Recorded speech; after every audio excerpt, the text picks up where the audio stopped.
നിയമസഭാ തെരഞ്ഞെടുപ്പിൽ 2 ടേമിലധികം മത്സരിക്കാൻ കഴിയില്ലെന്ന വ്യവസ്ഥ ഒഴിവാക്കാൻ CPM. തുടർഭരണം ലക്ഷ്യമിട്ടാണ് പാർട്ടിയുടെ പുനരാലോചന. വ്യവസ്ഥ കർശനമാക്കിയാൽ മുഖ്യമന്ത്രി പിണറായി വിജയനടക്കം 25 CPM MLA-മാർക്ക് അടുത്ത വർഷം മത്സരിക്കാനാകില്ല. എന്നാൽ പ്രായപരിധി ഇളവ് ഒരാൾക്ക് വേണ്ടി മാത്രമെന്നത് ദുർവ്യാഖ്യാനമെന്ന് കേന്ദ്ര കമ്മിറ്റി അംഗം EP ജയരാജൻ പറഞ്ഞു. കാലഘട്ടത്തിന്റെ രാഷ്ട്രീയ സ്ഥിതി വിലയിരുത്തി നയത്തിൽ മാറ്റം വരുത്തും. പ്രായപരിധി ചർച്ചാ വിഷയമല്ലെന്നും EP ജയരാജൻ.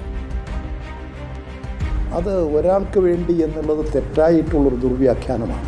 കമ്മ്യൂണിസ്റ്റ് പാർട്ടി ഒരു കാലഘട്ടത്തിൻ്റെ ആവശ്യകതക്കനുസരിച്ച് ആകെ രാഷ്ട്രീയത്തെ നിരീക്ഷിച്ചുകൊണ്ട് പാർട്ടിക്കും ഇടതുപക്ഷ പ്രസ്ഥാനങ്ങൾക്കും ഉയർന്നു വരാൻ വളർന്നു വരാൻ ആവശ്യമായിട്ടുള്ള നയങ്ങളും അടവുപരമായ നിലപാടുകളും സ്വീകരിക്കും. പ്രായപരിധിയൊന്നും ഇപ്പോഴത്തെ ഒരു ചർച്ചാ വിഷയമേ അല്ല. PS സുനിൽ നമുക്കൊപ്പം ചേരുന്നുണ്ട്. PS സുനിൽ, തീർച്ചയായിട്ടും സംസ്ഥാന സമ്മേളനത്തിന് തൊട്ട് മുമ്പ് പ്രായപരിധി ഒന്നും ചർച്ചയാവാറുമില്ല. സംസ്ഥാന സമ്മേളനത്തിലും പ്രായപരിധി ചർച്ചയാവില്ല. അതൊന്നുകിൽ പാർട്ടി കോൺഗ്രസോ അതല്ലെങ്കിൽ CPMന്റെ സംസ്ഥാന സെക്രട്ടേറിയറ്റോ ആയിരിക്കും ടേമിന്റെ കാര്യത്തിൽ തീരുമാനമെടുക്കുക. പക്ഷേ എങ്കിലും നമുക്ക് ലഭിക്കുന്ന വിവരമനുസരിച്ച് 3-ാം ഊഴത്തിലേക്ക് സർക്കാർ ലക്ഷ്യമിടുമ്പോൾ, പാർട്ടി ലക്ഷ്യമിടുമ്പോൾ 3-ാം ഊഴം കൊടുക്കാം ഇപ്പോഴത്തെ സിറ്റിംഗ് MLA-മാർക്ക് 2 ടേം പൂർത്തിയായവർക്ക് എന്ന നിലയിലേക്കാണോ കാര്യങ്ങളുടെ പോക്ക്? PS സുനിൽ.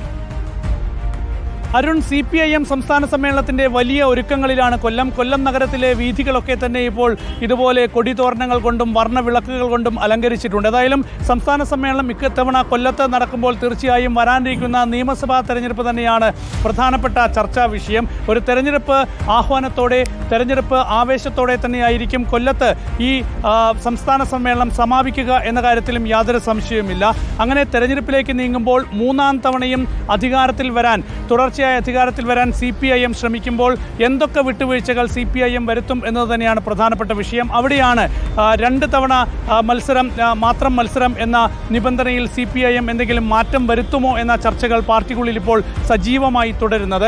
ഏതായാലും സംസ്ഥാന സമ്മേളനത്തിൽ അത്തരം തീരുമാനങ്ങളൊന്നും ഉണ്ടാകാൻ പോകുന്നില്ല. സംസ്ഥാന സമ്മേളനത്തിന് ശേഷം ചേരുന്ന സംസ്ഥാന സമിതിയിലായിരിക്കും ഇക്കാര്യത്തിലൊക്കെ തന്നെ ചർച്ചകളും തീരുമാനവും ഉണ്ടാകാൻ പോകുന്നത്. പക്ഷേ അപ്പോഴും ഇത്തരം വിഷയങ്ങൾ പാർട്ടി നേതാക്കൾക്കിടയിൽ വലിയ ചർച്ചയാകുന്ന ഒരു സമ്മേളനം കൂടിയായിരിക്കും കൊല്ലത്ത് നടക്കാൻ പോകുന്നത്. 2 ടേം ഇത്തവണയും നിർബന്ധമാക്കിയാൽ മുഖ്യമന്ത്രി പിണറായി വിജയൻ ഉൾപ്പെടെ നിലവിലുള്ള 25 നേതാക്കൾക്കായിരിക്കും മാറി നിൽക്കേണ്ടി വരിക.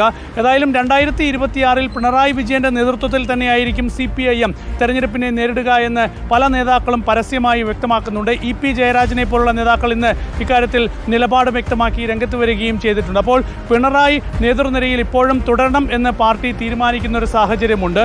അങ്ങനെയിരിക്കെ ഇളവ് നൽകിയേ മതിയാകും. അപ്പോൾ വിജയ സാധ്യത കണക്കിലെടുത്തുകൊണ്ട് നേതാക്കൾക്ക് ഇത്തവണ ഇളവ് നൽകാനുള്ള തീരുമാനത്തിലേക്ക് CPIM പോകും. അവിടെ 2 ടേം എന്നുള്ള മാനദണ്ഡം നിർബന്ധമാക്കില്ല എന്ന വ്യക്തമായ സൂചനകളാണ് പുറത്തു വരുന്നത്.